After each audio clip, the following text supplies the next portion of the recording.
Alright. Welcome, everyone, to the Designer's Boardchair. It's been a while, hasn't it? It's the show where we talk about the wide-reaching world of game design, how it's done, and the people who use and work with it. Joining me today is my guest. You might know him as Dank. You might know him as the great Lex Mandrake.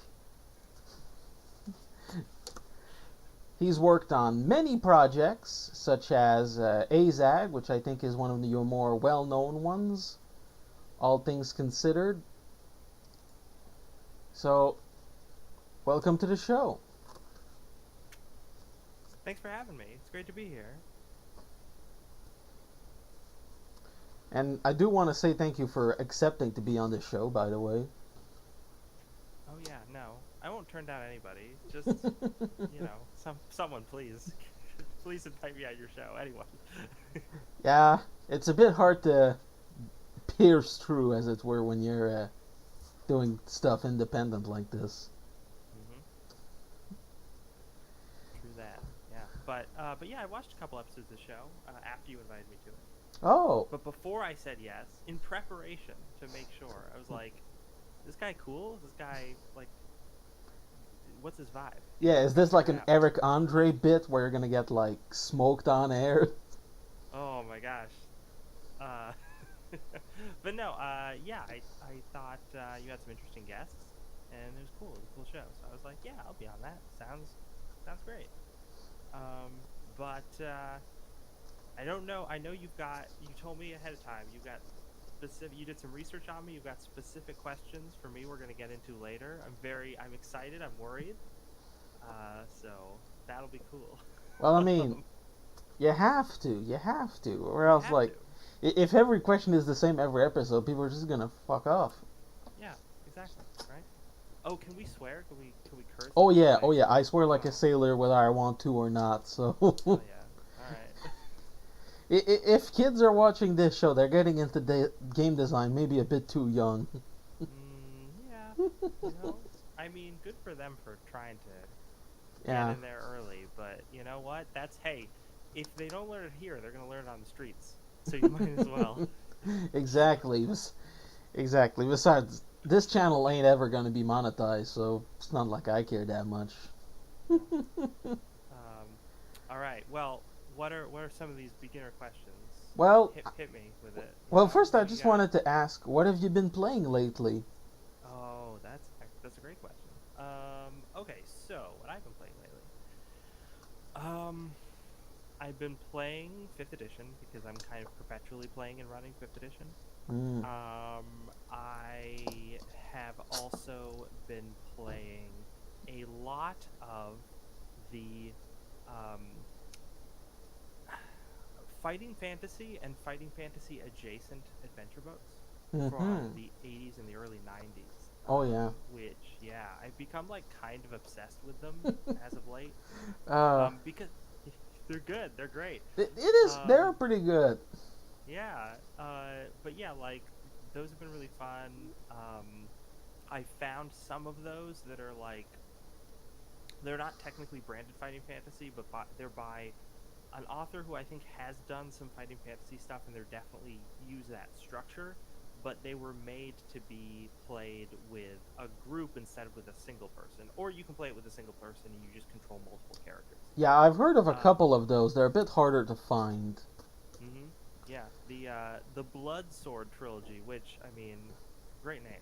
So, uh, so I've been getting to those, been reading those, Yeah, they're still on playing those. Amazon if I recall correctly. These ones. hmm They're on my Yeah, yeah, wish yeah. list for a little while. But yeah, so I've been playing some of those kind of books, and what else have I been playing? Been doing a lot of board gaming. Um, I have like weekly board game nights with my friends in the area, and I think last time we played the Choose Your Own Adventure board games, War with the Evil Power Master, which Oh is a lot yeah. of fun. Oh yeah. Yeah, it's so good. It's very silly. We got the ending where we turned the Power Master into a lobster. That seems like a So pretty good ending, honestly. yeah, No, it was great. But that tells you something about how serious that game is. Oh yeah, I mean, based on the look, it's based on the look of those. Well, some of those '70s You Are the Hero books that weren't exactly Mm-hmm. game books since they didn't have any rules in them. So Mm-hmm. that Yeah, makes sense no, to me. the board games, I highly recommend them. So there's War with Evil Power Master, and the other one's House of Danger. Mm. And I think House of Danger is a little more serious, but still kind of zany. Um, and yeah, they're great. Evil Power Master is basically like Flash Gordon, pretty Yeah, much. yeah. And House of Danger is a little more Scooby Doo, I think. Uh, but but yeah, I've been playing those and other board games we've been playing. Betrayal at the House on the Hill, Oh yeah, of course, classic, classic. classic. I keep running into people who've never played it, and I just keep being like, "Oh well, I guess that's what we're playing now because if you haven't played this, you gotta check it out." Yeah. Oh, and a little bit of Hero Quest. I have the reissue of Hero Quest because I didn't I wasn't buying board games at the time the original one came out because I was 1 year old. Yeah, And yeah, pretty much. yeah, and uh, and yeah, the reissue is pretty good. It's pretty darn good and very well produced, very slickly produced. It's actually funny. I got it I think like 6 months ago or something, and I've been playing with it. It's great. The miniatures are really nice in it. And then I was at a local game store like 2 weekends ago, and they had a shrink wrapped copy of the original Hero Quest, and it was like $200. Damn. And I was like, for something that's like never been opened, the fact that this has never been opened, like that's actually a damn good deal. But I cannot justify buying this because I Absolutely already own not. it. You have no reason to do I it. have no. So If I did you had a buy lot it? of no, Ah, no, I okay. did not. That I ended up buying War with the Evil Power Master because they had that, and I was like, Ah, I'm not gonna a leave good that to the choice. end. A good choice. Yeah. But yeah, So, I've also gotten into game books quite a lot. Well, I had like a bit where I went on like a crusade of getting every single game book I could from wow. used bookstore and such, and I managed to get quite a lot of the old fighting fantasy ones, a couple of the Grail Quest ones, and then just a couple of more nice ones from Amazon. I think this all Cool. started personally because I bought Sword of the Bastard Elf, which, if you've been getting into game books, I highly recommend personally. At least, like in my opinion, it's mechanically speaking, it's the best one. It's got absolute killer combat and like challenge mechanics as well as being hilarious. I have never read a book before where just the instructions made me laugh like a fucking idiot. Awesome. It's a Oh, gigantic brick. this was published recently. I assumed Hmm. this was an older one. That's cool. Yeah. It's really good. Nice. Yeah, I'm gonna throw that on my wish list so I do not forget about it. Oh yeah, Yeah, that looks it's a very fun. big brick. The adventure never ends. Oh, it doesn't. So, Uh, yeah. so you've I'm been sorry. Go ahead. yeah, so you've been getting quite into game books, basically. So, what do you love about their design that got you into those? They feel a lot more narrative for obvious reasons, but Mm-hmm. I think so. Uh, Azag, as you probably know, is a hack of advanced fighting fantasy, right? Mm-hmm. So I had already been familiar with the fighting fantasy books and the system and all that stuff, and I'd always liked them, and I played a few prior. But lately, I've been getting more into them, not so much because of the system, but because like I said, I've been playing Hero Quest, and Hero Quest I think is great. But my big problem with a lot of the pre-made quests in Hero Quest is they don't feel like they have any kind of narrative through line at all. Oh yeah, absolutely not. Um, Go somewhere, yeah, kill something. yeah. You walk through the dungeon, you open the dungeon door, and it's like there are two goblins in this room, and I'm like, okay. I mean, I guess I'll kill them because that's what we're doing now. Yeah. But there isn't any more to it than that. Whereas a lot of the choose your own adventure books feel more like They put you in a fun narrative situation, and then you want to be clever in how you solve it, in the choices that you make. And some of those choices are combat, but then some of them are like, oh, do you have like, what was I reading? There are some HeroQuest tie-in Choose Your Own Adventure books, Really? and Oh there's yeah, one, yeah. yeah, and some of them are solo, and one of them is for a group. So I was playing through one of the solo ones, which was the Wizard solo one. The book's called The Screaming Spectre. I think the adventure is called something else, but I don't remember. But I'm playing through it, and there's a point where you are trying to cross this lake, and it's like nighttime, and and this old man was like, "Don't cross the lake because there's ghosts. They're gonna suck out your soul. It's gonna be bad." And you're on the lake. Sure enough, these misty apparitions appear, and they're like, "Yo, you want to eat your soul, guy? We're coming for you." And then the game is like, "Okay, do you want to fight them or do you want to cast a spell?" And I'm like, "Oh, I have a bunch of different spells, and they're all like pretty specific, as the Hero Quest spells are." And one of the spells that it gave me the option to cast was like Tempest, right? Which creates a big whirlwind and stuff. And I thought, oh, I could use that in this situation because these guys are made of mist. So that like specific spell that already existed in the game feels like it would narratively fit the situation perfectly to solve the problem. Hmm. And then I chose to cast it, and sure enough, it did. It completely. The game book was like, they're completely dispersed. You can get out of there easily. And I thought, oh, see, that's great, because I feel super clever about how I've done this. Right. So And it's really the adventure game part of it mhm, that adds to it. yeah, and like I said, it's also great to have the combat option. And then to have those simple mechanics for doing that. And I think in one of the multiple player ones, in the Bloodsword one, when you'd enter into a combat, the book would actually have a little map of the dungeon room that the combat is taking place in, and it would be like, it would be gridded, and there would be letters on it to indicate where the monsters start at the beginning of the fight and where the party members start. Oh yeah. And then it's like, yeah, so then you could like move around and position yourselves and fight them more like a miniatures game. Super advanced for uh when it came out. yeah, like I think it was like 90 or 91 something, maybe a little earlier than that. Mm-hmm. But but yeah, I thought that was also really cool. That felt like the kind of thing that I'd been looking for with Hero Quest, right?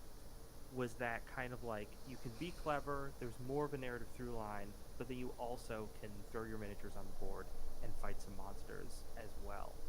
So yeah, that's what I'm really digging about them right now. Hmm. All right. So next question I wanted to ask you, kind of we're going back with this one. Okay. Where did you learn about game design? Where did I learn about game design? Well, Yeah. I have a graduate degree in game design. Oh, No, I well. don't. Not at all. Oh, That's okay. not another thing. I I don't know where I learned about game design. I guess I have. Gosh, so I've been playing RPGs for a long time. I started playing Mhm. RPGs when I was like 8, Yeah, with that's pretty young. second edition. Yeah, second edition AD&D. My friends and Nice. I were playing it. We didn't know what we were doing. We weren't playing it correctly, but we were playing it. Uh, and I think back then I was happy to just read the books and cast spells and stuff.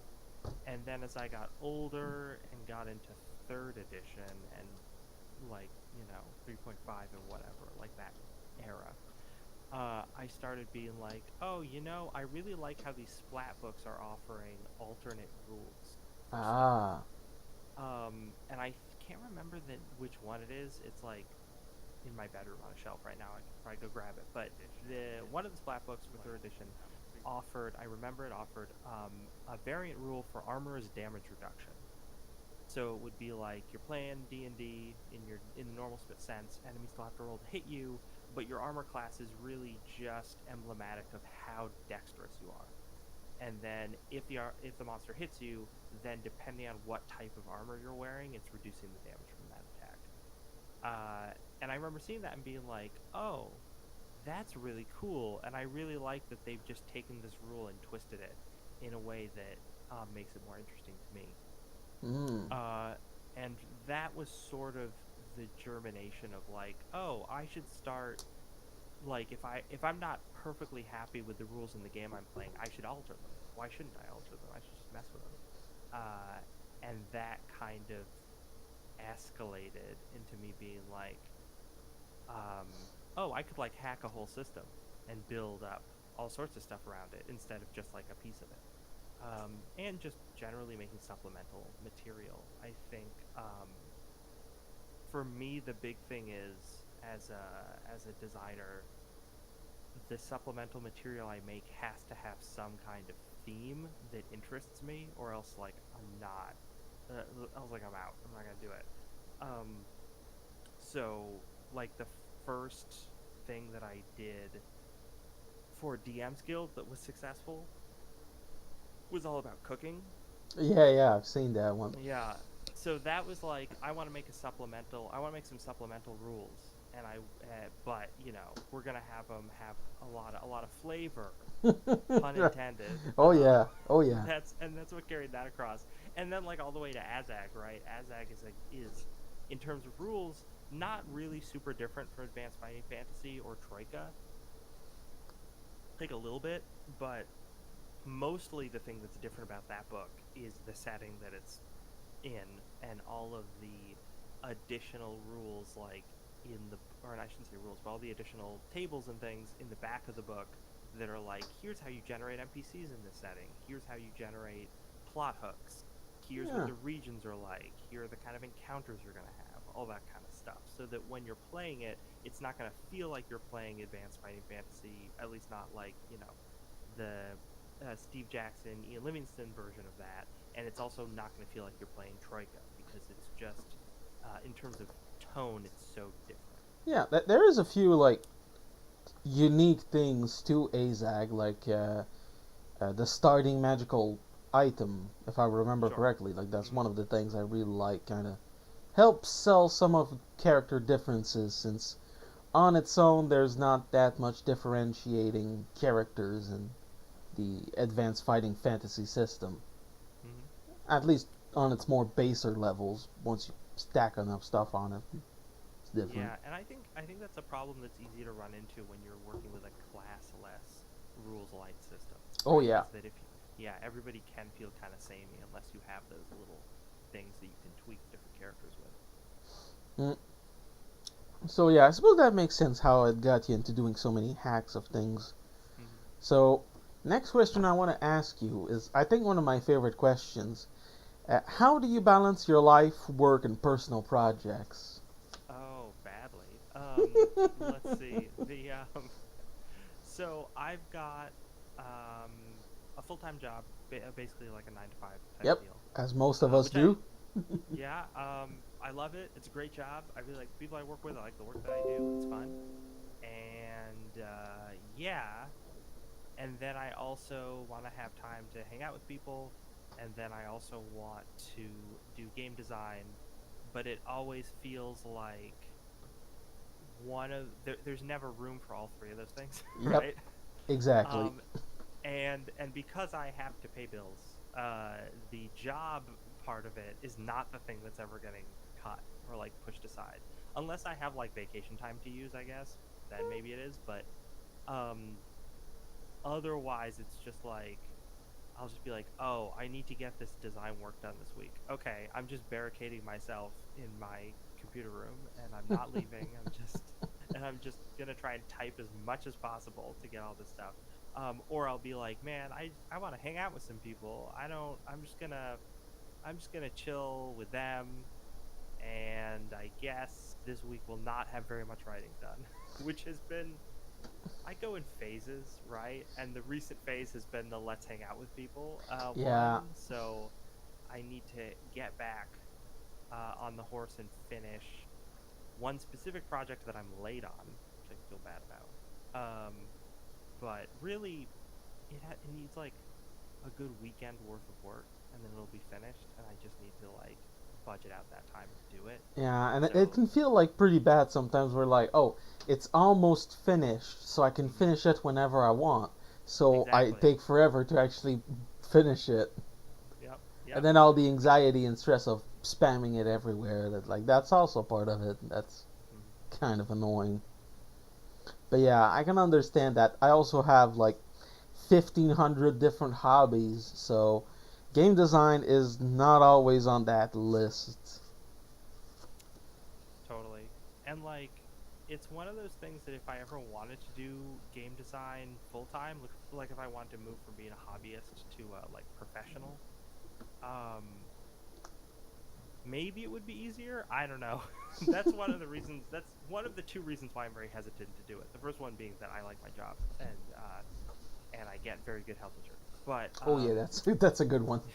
yeah, but yeah. So I just kind of like that balance is definitely difficult to strike. I know that like there have been times in my life when I've gotten in a good rhythm of it where I've been like, oh, okay, I've budgeted out like an hour or maybe 2 hours a day that I'm gonna write, and then I've got my time that I'm gonna be working, and then I've made plans to like hang with people or just have chill time, right? And I've budgeted Yeah. time for that too. And I can usually like if I can get into that swing, I can usually keep it going for like a couple months, and then one of the things kind of like takes over, right? I can never keep it going perpetually. I wish that would be the dream.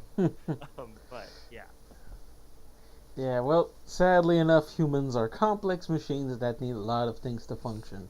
it's true. It's true. And you don't always feel the same way every day. And if you did, it would be bad, right? Like Yeah. that would suck actually. Um, but yeah, so sometimes you just get a curveball and you want to do one thing or another, and then you're all out of whack. And Yeah.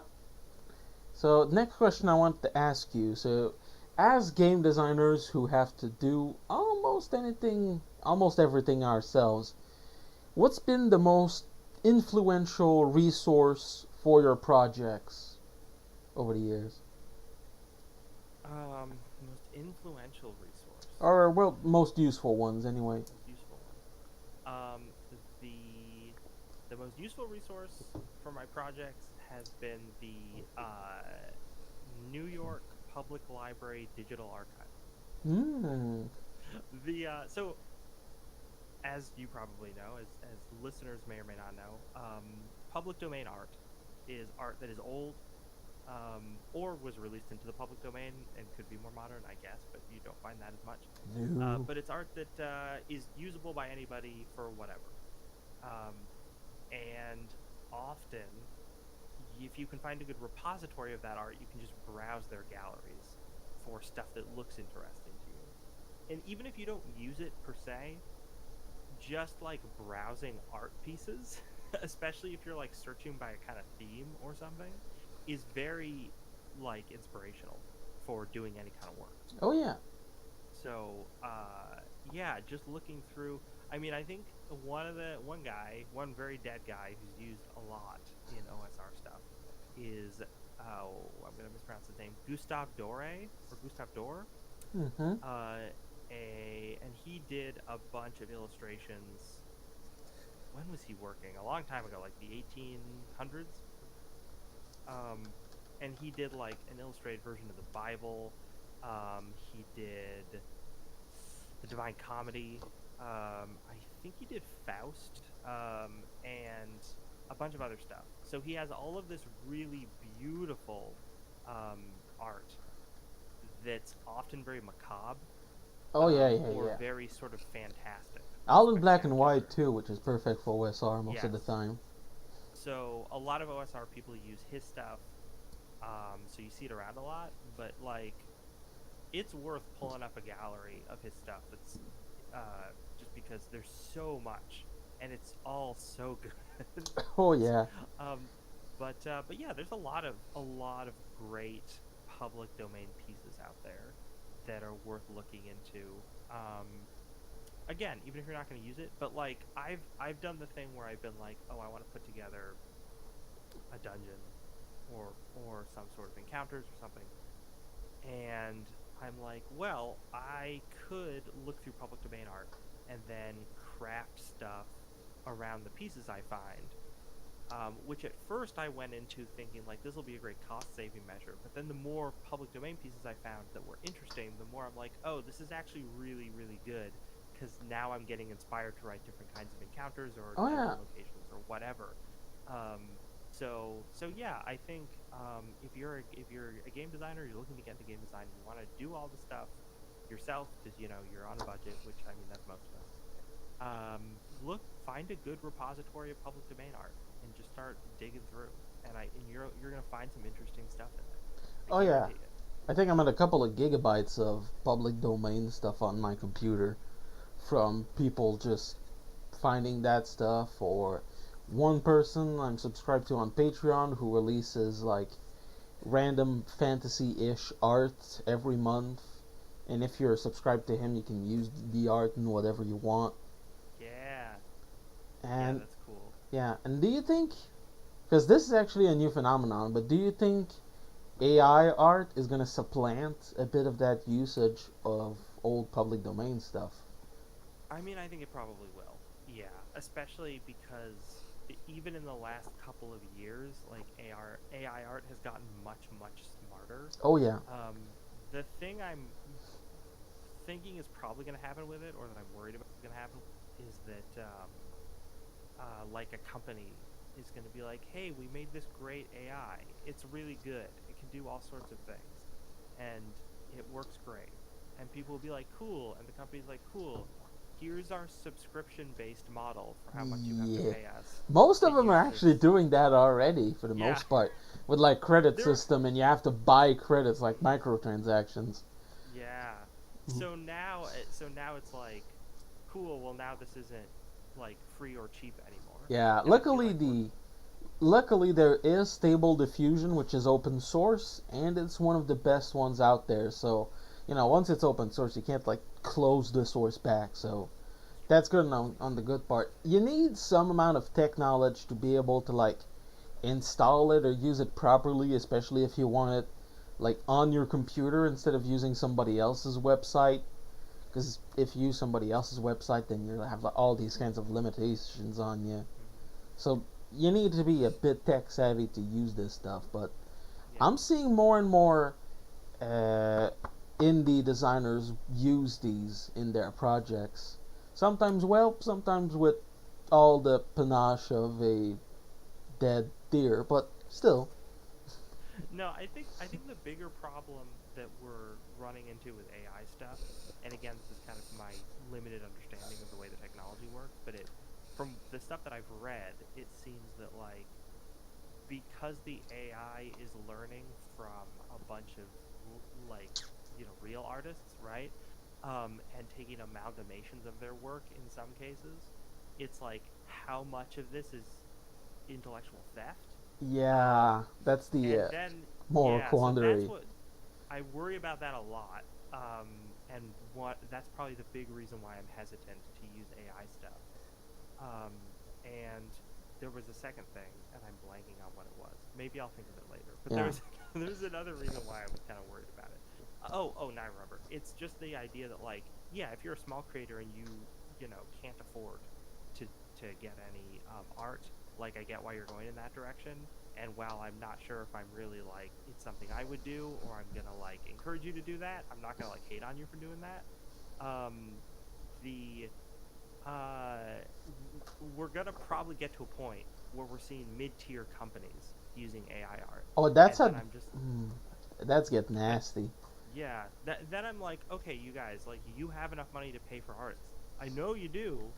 You need to do that Shit, you probably because even have the budget for an in-house artist. yeah, At that I point, the mean, price massively goes down. You just have to pay them a salary. mhm. the no, I don't know if anyone's ever seen it, but there's a documentary that was made. I think it's called Eye of the Beholder, and it's about TSR and the artists that worked there. So like they're big deal cover artists whose names I'm blanking on all of, but they the documentaries, interviews with them about their time working there, and they're basically just talking about how like, yeah, we were going to work in Lake Geneva, and we just like had our studio like that was on like one floor of the TSR building, and we were just told to like, these are your projects, and we got a salary and we got like benefits and stuff. And I was like, wow, too bad companies don't do that anymore. Like video game Ah, publishers do, but like yeah. RPG companies, even WotC, just like they have an art director who then goes and finds freelance people and farms out everything. But Yep. I don't think they have Saw any in-house contracts. artists. Yeah. Yeah.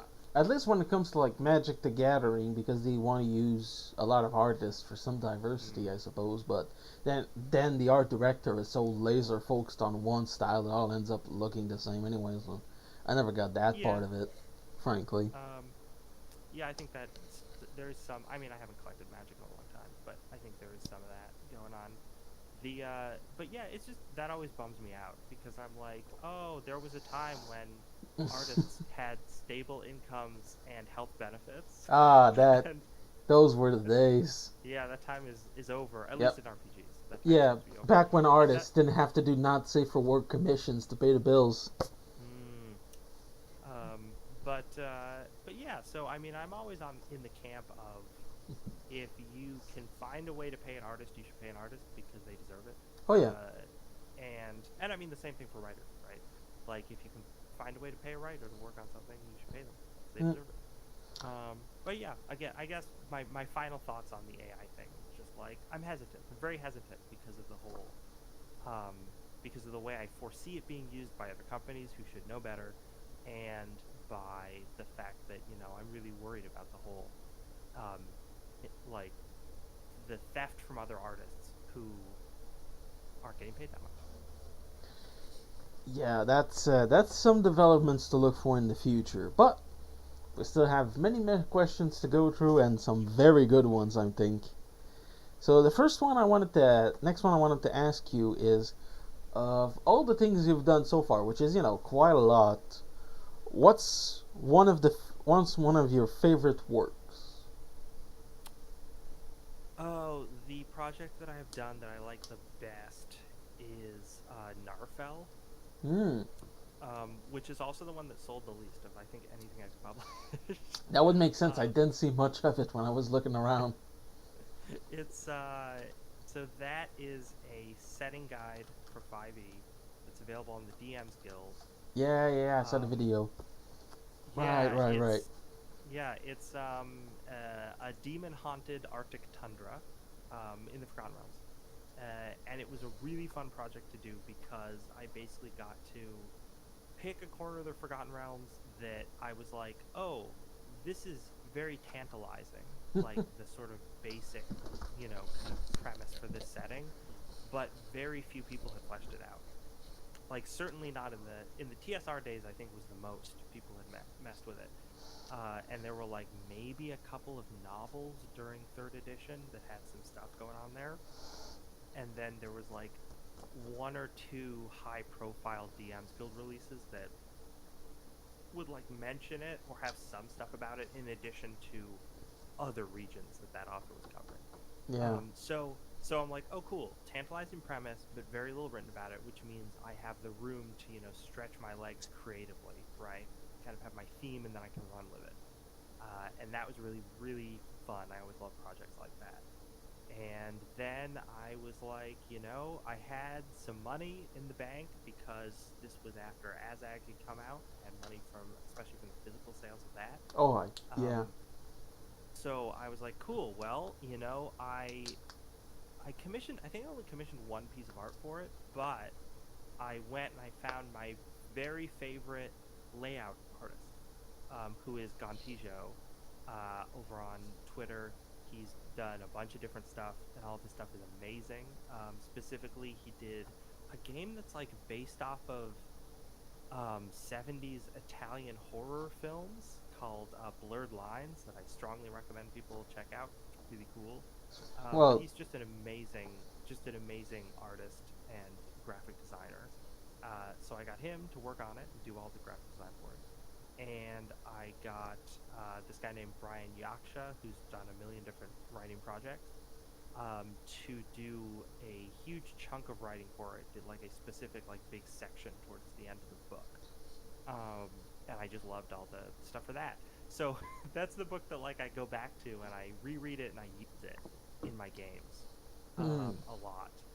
and I just think that it's the most like fun and useful thing that I've put together in terms of being able to tell stories. You can use it for 5e, and it is technically written for that, but you could also, so much of it is basically system agnostic. You can kind of use it for other systems, which I have done. Yeah, I mean, And setting yeah, guides are always pretty setting agnostic, if you ask me, for the yeah, most part. yeah. I mean, there's like a specific subclass that obviously is all mechanically themed for 5e. There are some other like supplemental rules for 5e that are in there, and the item stuff are statted, and the monsters are statted for 5e. But that's those things aren't the bulk of the book, right? Like the bulk Not of the book really. is Not most yeah, setting books, anyway. no, not at all. So yeah, I love how that book came out.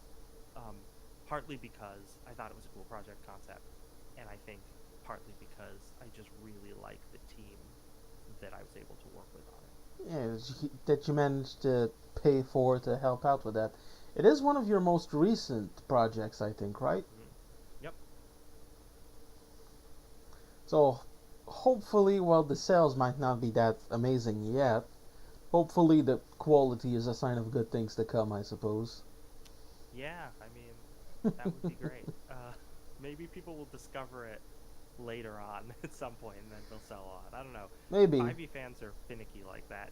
The Narfel looks, because I had that Gontijo do it. It looks like an OSR product or like a story game product. It's It very does look, it does have an OSR style from what I've seen. yeah.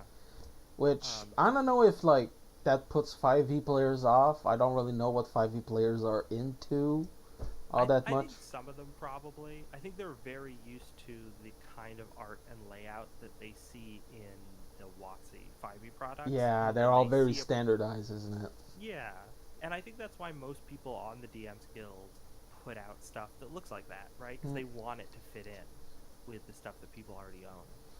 And I get that, but I don't like the the layout design in the 5e books like at Me all. neither. Then again, you're rarely gonna hear me being positive about 5e on this podcast or outside That's of it, fair. so. No, I understand. You're an indie RPG person. I just had lunch the other day with the creator of Cairn. Ooh. He and I kind of live sort of near each other, Oh, so we shit. actually used to live Nice. in the same town, and then I bought a house like 45 minutes away. Eh. So we no longer do, but we still hang out from time to time. And man, he does not like 5e. Whenever I bring it up, he's always like, "Yeah, game sucks." Maybe somebody with spicier opinions than me. I didn't know that was Yeah. possible. So, next question I wanted to ask you, that one's a bit for me, maybe more, but you've done two projects so far that have been, if not a collaboration, at least like working with Loot the Body, which is a, music person, if viewers at home didn't know. I wanted to know, what was it like working with this guy? Uh, Levi is awesome, um, but I wouldn't go so far as to say like a collaboration, right? Because Yeah. I've done musical projects where I've done my own music, um, but for Azag, right? I went to Levi because I had listened to a lot of his music, and I just been like, man, this stuff is good. Like the one that's uh, the one that's all about expedition to the barrier peaks. He has an album he Yeah. makes out, for those who don't know, he makes albums that are themed off old D&D adventures, and yeah, the one for expedition to the barrier peaks is just like chef's kiss. It's so good. So I found his stuff, and I was just like, yeah, man, would could I commission you to do art or to do music for this game that I'm working on, which was Azag. um and he was very gracious, really cool dude, really happy to do it, really excited to do it. Um, and yeah, and but like otherwise, it wasn't like um, I gave him some inspirational stuff. Like I obviously gave him a bunch of the text, and then I showed him a bunch of the different short stories that were the inspiration for the setting for Azag, and then I also gave him some musical um, references, Hmm. mostly a lot of early Pink Floyd, right? Yeah, Uh, yeah, that makes sense. and Yeah, but that's like already the kind of music he was doing, which was why I reached out to him in the Oh first yeah, place. absolutely. It's like So trans yeah, rock stuff. Like, yeah. So there was a lot of me being like, listen, here's the inspirations. Just like run with this. Show me what you come up with. And then he did, and afterward I was like, well, I don't really have any notes because this is just what I was looking for. so, so in that way, it's hard for me to call it a collaborative process, right? Because I basically just yeah, asked him to do it. yeah. That's We what I wasn't agreed, sure. and he did it. And there wasn't much more to it than that. So The, yeah. So did you? I assume you paid money for this, right? oh This yeah, was transactional, right? yeah, This wasn't just like calling a favor from a friend, if I had to guess. no. Uh, the the time where we kind of collaborated was probably on Skate Wizards, which is his project. Yeah. But that was because since he had worked with me before, obviously, and he knew me, he was like, "Hey, you're a game designer. Will you look over all of my material for Skate Wizards Right. and give me feedback on it?" And I did, and I really liked it. And I gave him a bunch of feedback, and then he took all that feedback and did some really cool stuff with it. Oh, all right. Um, yeah, so that was really fun to be able to be like, hey, what's this thing you're working on? Oh, it's that. Well, what do you like? Like, if you want to do this kind of thing with it, maybe you could flesh out this part of the writing, or Mm, like what kind of ideas do you want to carry across in the text? Because that's kind of like the different things you should here are the different things you should mess around with if you want to do those things. Uh, and yeah, he was really receptive to all of that feedback and incorporated a lot of it. And that was that was more of a collaborative experience and a lot of fun. So that was great to work with him again on that. nice. It was also Shifting City that you rehired him to do the music for, right? No, no, I did the music for Shifting City. That is all Oh, me and my synthesizer. really? Yep. Ah, Mhm. oh yeah, you're right. Ah, okay. Sorry, Yeah, sometimes no, it's a because bit. that's fine. But that was before Azag. So that was when the Shifting City is pretty much 100% me in terms of writing and music. My friend Chris does a little bit of writing for it, mostly helping me with some of the random tables in it. Mm, And then Logan does a bunch of the art. Logan Stahl, the guy who did a bunch of stuff on Azag later, and Nith. Oh shoot, what's his first name? Daniel Walthall. He goes by Axebane on Twitter, mm. and he does maps for me from time to time, and he did the maps for Shifting City. But yeah, Shifting City was a big like, hey, I'm furloughed. I'm not. I can't leave my house because there's a pandemic. I'm just gonna Ah, make a whole book. right. One of the famous, pandemic projects. I think it turned out Hmm. extremely well, personally. But yeah, Yeah, no, I was very happy with it. yeah. I would have shown you the copy I printed, but I think I gave it as a birthday gift at some point, and I need to reprint it. Oh well, I that's cool that you gifted it to somebody. Well, Um, he does quite enjoy doing RPG games as well, and I thought, I mean, it's paper. I can do it again. It's all in black and white. Didn't like it cost that much. yeah, cool. Yeah. So next thing I want to ask you. So you've done a lot of different projects from, as you said, setting guides and hacks and other things like that. So I wanted to ask you, what do you enjoy most between the writing or the game design, since you do a lot of both? I probably enjoy the writing more. I think that's why in things like the Shifting City and Azag, you see all those little vignettes, like the little short stories in there, um, because those are the things that I do first. Yeah. Yeah, I'm like, I figure out what the setting's going to be like, and then I kind of stew in that for a little while, and then I'm like, what's a scene that would happen in this setting that would be illustrative of the setting, and then I write that out, play around with it a little bit, but typically those are the things that I have the easiest time with, that happen the quickest, and that really get like messed around with the least, and then I use them as a guide for the mechanical parts of the book, because I'll just be like, oh, okay, cool, we've got Mm. the story with the spiders.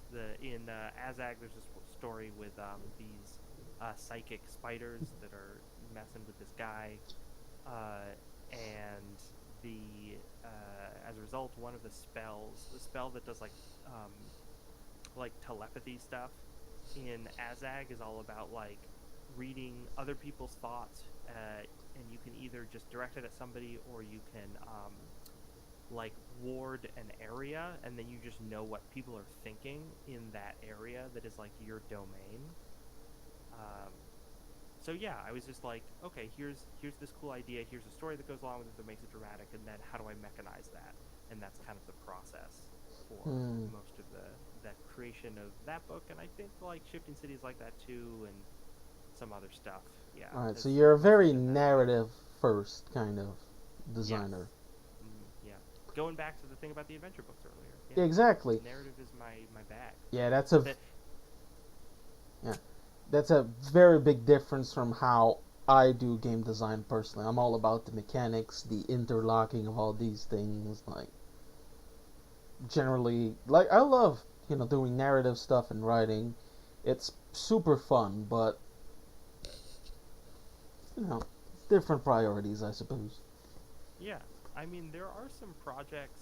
Some of the projects that I have right now that I'm working on, I have tried to come at narrative or mechanic first, and they're not finished yet. But we're gonna see how that works out. I'm sure it'll work out great. Unironically, it'd be great. So, as I've said, you've done a lot of projects, and based a bit on what I've seen on your Patreon and such, you also do a lot of projects at the same time. So I wanted to know how you balance all these things you're working on. Oh gosh, again, my answer is badly. Like I really don't do it well. If I was smart, I would have one project and just concentrate on that, and then I would get done. Because that was the deal when I was doing Shifting City, right? I was like, I have a lot of free time. This is the project I want to do, and I was just laser focused on it. And I banged out that whole thing, like soundtrack and writing, in like 2 weeks. Damn. But that is a rarity for me. Most of the time, I'm like, oh, these are all cool projects that I want to do. And then I have this freaking Google Drive folder that's just project ideas, and it's just like dozens of documents. Yeah, the drive of shame. Ideas. Yeah. So like lots of adventures, settings, systems. And I've been trying to, because I'm too interested in doing too many things at once, but I'm trying to limit myself to being like, okay, I've got this book I still need to finish. That's a setting thing. That's almost done. I also have a game system, which is also almost done. That needs to be finished. And then I also want to do an adventure, so that's kind of being worked on a little bit on the side. And then I've got another DM's Guild project that is also being worked on the side. Yeah. So it's, once they get done, they'll all be really fun, and I'm excited I'm for that. sure of it.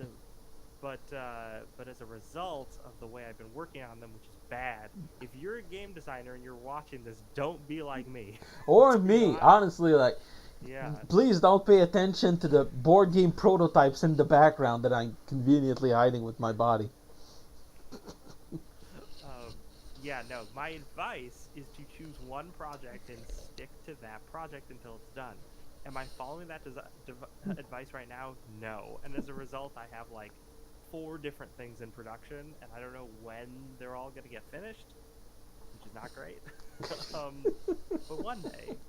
So I've gotten really bad about that, especially in the last year. But sometimes I'm good about it. Yeah, sometimes you just have a lot of things you want to do, and you're excited to do different creative projects. Yeah, because get carried away. Yeah, especially since I think for most people the most fun part of a project is the start of it, right? Oh yeah. Like the closer you are, it's like climbing a hill. The closer you are to finishing it, the more arduous it is to finish. Hmm. Yeah, it is a thing. You gotta buckle your buckle your pants and actually put down the work to do it. Yep. At least do it until you have a prototype, and then say that you're not finishing it because you can't find people to playtest with. Yeah, use that excuse. Exactly. There you go. That one's good. So, since you've done so many of these projects, this is another one that's more out of curiosity, but I think it's a good question to gauge, uh, what works and what doesn't. I wanted to ask you, what's been your most successful project? Oh, my most successful project monetarily was Azag, certainly. And in terms of like, I think, um, in terms of cred, it was that because there's a lot of people like in the indie and OSR community who are like, oh, that's cool. Really? In terms of, I would say like raw sales numbers, it's probably Joy of Monster Cooking. I mean, I don't have raw sales numbers for Azag in total, but I would still be willing to bet that it's Joy of Monster Cooking has is in more people have read and have a copy of Right. Joy of Monster Yeah, Cooking I think that's a than pretty good anything else. fare. Yeah, yeah, because AZAC got a couple of reprints, well, reprints. I guess you could say like different avenues of buying it. I know I've bought it twice. Once when it came out digitally, and one when it came out as books. And but yeah, that's from what I've noticed. Drive-through RPG people like they buy things a lot. Oh, sure. Yeah, I mean, it's very easy when, especially if you have any kind of store credit. But it's very easy when you're just like, oh, this is like $2, whatever. I'll just pick up that PDF. Oh, it's on sale, sure, why not? Yeah, And yeah, and that's the thing. Like, Joy of Monster Cooking is a $2 product. It's very because and part of the reason for that is early product, very minimal layout and design that I did myself, and public domain art. yeah, So very very cheap to produce, and it was just me and another writer working on it.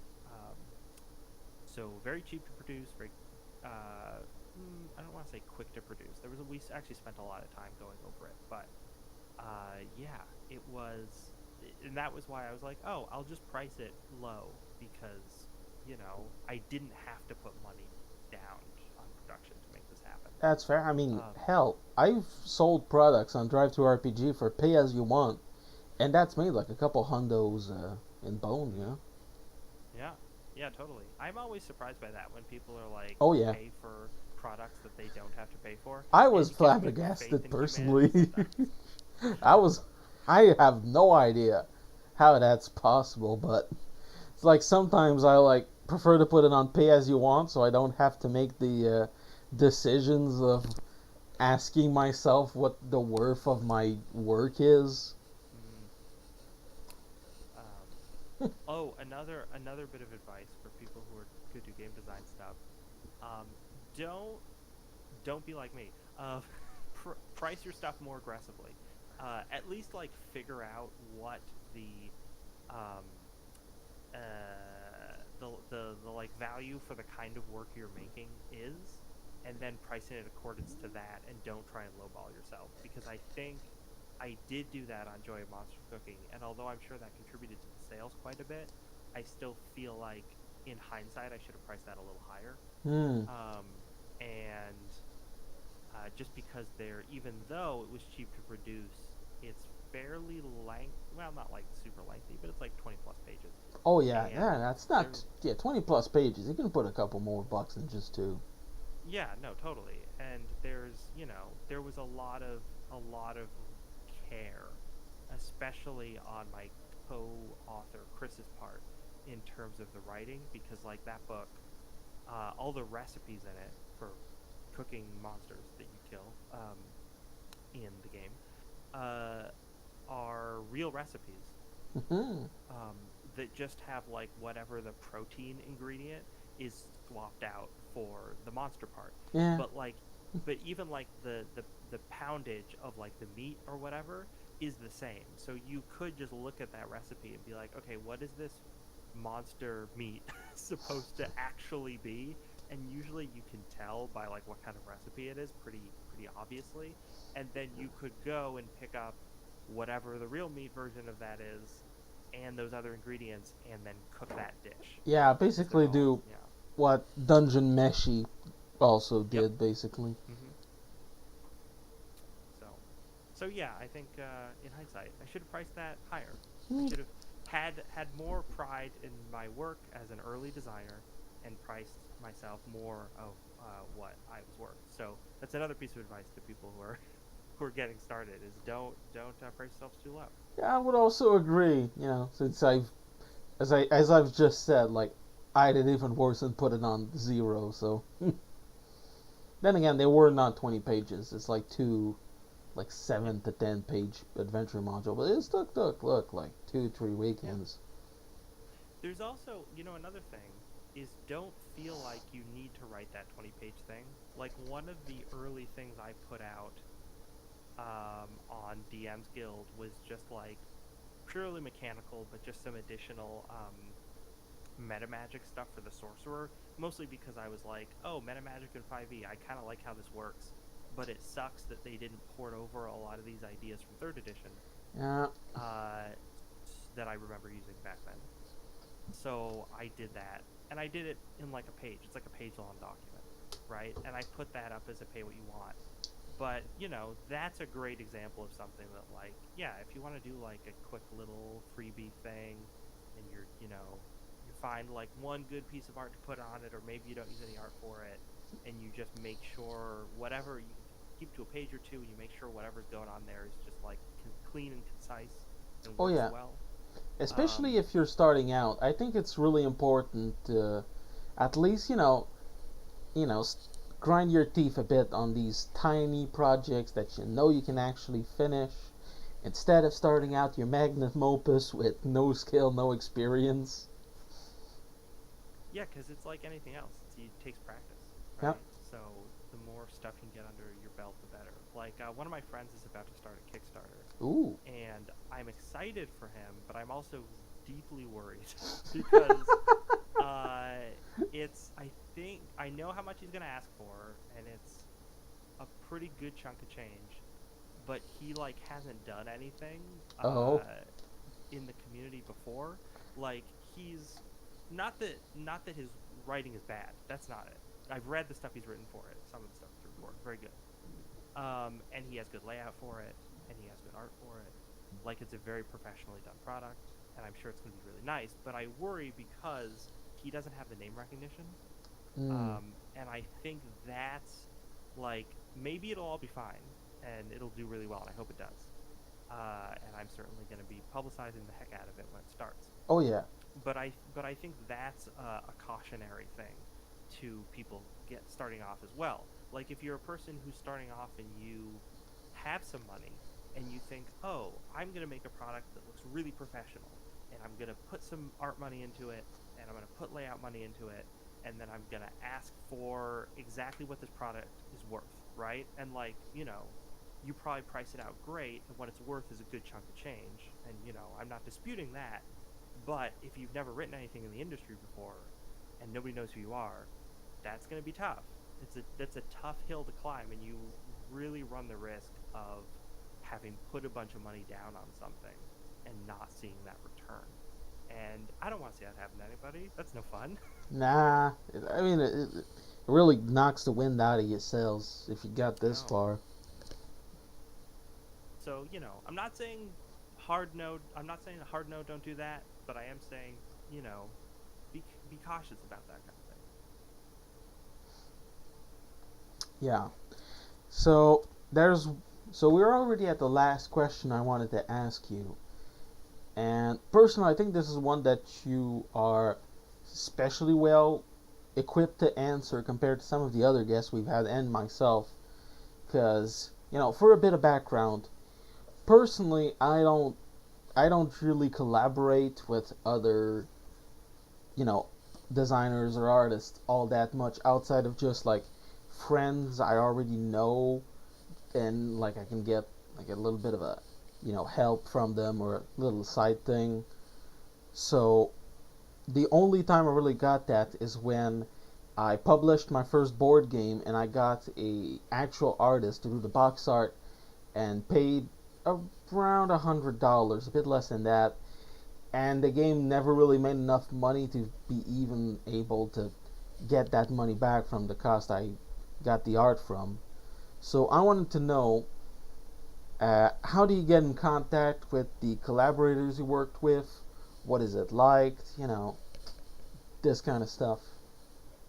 Yeah, first of all, I'm sorry that your game didn't make its money back. That's a Yeah, huge bummer. yeah, Game Crafter is not amazing for that. It is Yeah. what it is. I mean, that's yeah, it's always kind of a gamble. But the way I have gotten in touch with people is typically through Twitter because that's just where I act. It's the social media platform that I actually use. It's great for Um, networking, horrible for it is everything good. It is else. good for networking. Yeah, exactly. Right. Like it's a hell site, but it's but yeah, it's very easy to message most people and just be like, "Hey, your work is really cool." Or if someone is a creator on there, either they'll be open to messages on there, or they will list a website or just an email address so you can get in touch with them. Hmm. And there's a lot of, in terms of working with artists, there's a lot of asking for quotes that I will do. Like, there's a ton of artists who I love who I've reached out to and just been like, hey, if I was doing this kind of project and I needed this kind of piece and this was my budget, these are all important things to tell the artists, especially tell them what your budget is, tell them what your timeline is, tell them the kind of stuff you're looking for, and be very clear and upfront about all of it. And then I was like, okay, what kind of quote could I get for you specifically, artists that I really like, right, to do this thing for me? And I got a lot of quotes back, and I almost always find them to be extremely reasonable for the caliber of art that they're offering. But a lot of those people I haven't been able to hire because I'm just like, well, that's out of my price range. I Yeah. mean, I appreciate, but most people are perfectly happy to talk to you about it, because they want to get hired, right? Yeah, yeah, uh, pretty much. yeah. And it's also fun to then you have their contact info and you have their quote for the future. So then you can throw that in a file and be like, oh, farther down the line on a later project, if I have access to more money, maybe I'll go to this person because I know that I'll be able to afford them. So that's usually my interaction with artists. Typically a lot of emails, but some Twitter messages as well. And with other writers and people in the RPG community, it's mostly just me sending them Twitter messages. Um, yeah, and just being like, "Yo, your work is so cool. Do you want to work with me on a thing?" And they'll be like, "Yeah, totally." um, that's the thing. Like most people in the community are nice. Most of them. Some of them suck. It's true, Yeah, and that's just kind of a bummer, yeah. Don't right? send a DM to Gary Gygax's son, folks. Oof. Um, but yeah, no. Some of them suck, and it's a bummer. Some of them will be nice, but then you'll actually look into some of the stuff they've said, and you're like, oh, you're actually like not very pleasant at all. Um, so it's always important to especially since you're on a social media platform, you can look at what those people's opinions are on stuff and then make your own call as to whether they're someone you want to work with or not. So leave that up to you and your own research. But yeah, most people want to do RPG projects and they want to work with people because it's fun, because most of us are hobbyists and this is fun. So reach out. um, I think that's how, I work with. I shouldn't say work with. I guess I could say work with. Jordan, or Jordan. Jordan, the PH is silent, who has a YouTube channel where he talks about lore stuff. I'm in an actual play that he game masters, which is 5th edition. Hmm. And he and I have a video series on YouTube where we talk about indie games, specifically minimalist indie games, Ah, yes. uh, that we have read and that we are recommending to other people. So we do like little 20, 25-minute sort of reviews, read throughs. Um, and recommend different games to people, and that's been a really fun series. And he's like a pretty popular YouTuber. I think he's like 100K or 120K subscribers on his main channel. And I just know him because I think I just messaged him on Twitter because he was making some tweet, and I was like, he seems like a cool dude. I've watched his videos, and I messaged him. I'm like, hey, do you want to like play in a game sometime? He was like, okay, cool. That's how it is. Just Don't like be, that. yeah, don't be afraid to reach out to people because you know that they can be jerks, but really like 9 out of 10 times they're probably gonna be cool. So yeah, don't be afraid to do that. Mm. Yeah, and I do think like collaborators like that really improve a project most of the time. Totally. Also, as a side note, be respectful of if people are like, hey, it's thanks for reaching out, but I either have too much on my plate to work on this right now, or I don't think this project is right for me. Oh yeah. Doesn't mean they're trying to be jerks about it. It's just like maybe they're like me and they're working on 4 projects at the same time. They just Also, don't have time. yes. Yeah, Yeah, if people tell you to fuck off, then you leave. Just leave them alone. yeah. No, Try I mean, again later. yeah, sometimes people just don't have time, man. It's not you. It's just a lot of us can be very busy. I think I got contacted to work on something recently by someone I know in the community, and I was just like, I want to do this. I can't do this right now. Next year, early next year, I can guarantee you my full attention, but not right now. But I felt bad doing that because I really like that person and I really like the project idea that they were pitching to me. And I was Yeah. like, but I can't take on something else right now. So yeah, that's the thing. But yeah, just reach out, be nice, compliment someone's work if you like their work. Oh yeah. Slide into their DM, start in the comments, and then go up. Totally. So when I said this was the final question, I lied. There's actually another one I want to ask you, but technically it was the final question I asked because this question is, what's one question you wish I asked you that I didn't? Oh man, you've been so thorough. How could I even come up with one? Let me think here. In terms of for people who are trying to get into making game stuff, you know what? How does one like organize or budget a project? I think is an important thing Mm-hmm. that a lot of people don't necessarily know when they're getting into it, but it's like something you really need to learn. And a lot of that is like find online resources for rates for different things, like writing, like editing, like layout. And there's lots of big creators out there who have posted things like this. I think the first one I had looked at was from MT Black, who was a very prolific adventure writer on the DMs Guild, because at the time I was mostly doing stuff on the DMs Guild. Mm-hmm.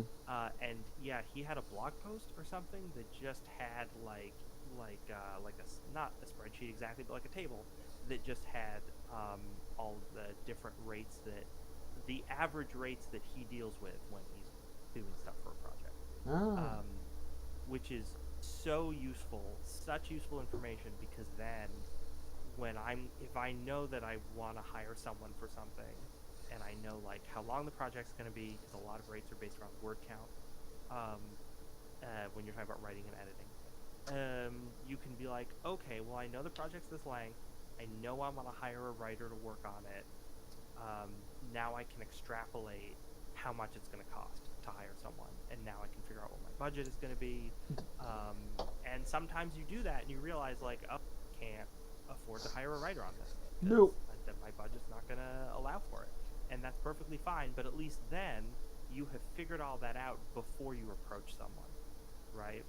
Because approaching someone and being like, hey, can you do this thing, and assuming they're going to do it for like free or nothing, and then they give you a very reasonable industry rate, and you're blindsided by it is like not not a position you want to be in, Yeah, right? that's fair. That does sound like a very useful tool to have. Yeah. So those are really good. That's really good stuff to know, and also creating some kind of schedule and timeline for when you know you expect to finish writing or other people writing stuff is going to be in, so that can then get to the artist if they're making art based off the writing, and then that can get to a layout artist. And again, if you're doing all this stuff yourself, obviously you don't have all these people working on the project with you, but it's still really good to have that schedule so that you can keep yourself on some sort of time frame. This is again one of the things that, like, don't be like me because I'm not good at this. Woo! um, Sometimes I am. For some projects I have been. For others I haven't been. But that's a really good skill to have. I think if you're trying to create a project, kind of that kind of project management. I think is harder for some creatives, right? Because that's not like how we think. But it's important to be able to do that for your projects, especially as they get bigger. Oh yeah. You're gonna start to be doing management at some point, but that's a far level to reach, I think. Yeah.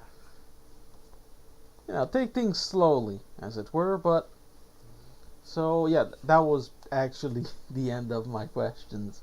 Okay. Thank you so much for being on the podcast. On the podcast, it's been a Yeah. real pleasure, personally. Thank you so much for having me. It's been great talking to you. Great questions. Appreciate them. Yeah. I hope somebody finds some stuff useful. Oh yeah, and the all like 20, 30 views that this podcast gets, but Sure. That's yeah. So you'll be able to find his Twitter in the description as well as mine. Do follow his work. At least give him a follow. Drop a couple of bucks on Patreon. Buy Azag. It's really good. Pretty much everything by this guy, I would say, is pretty good. nice. Thank you. And yeah, do you have anything else you want to say before we end the show? No, I don't think so. I think we covered a lot of good stuff. Thanks again for having me on. I appreciate it. It's been an absolute pleasure. So I'll say goodbye to everyone at home. Have a very pleasant evening, and we'll see you on the next episode.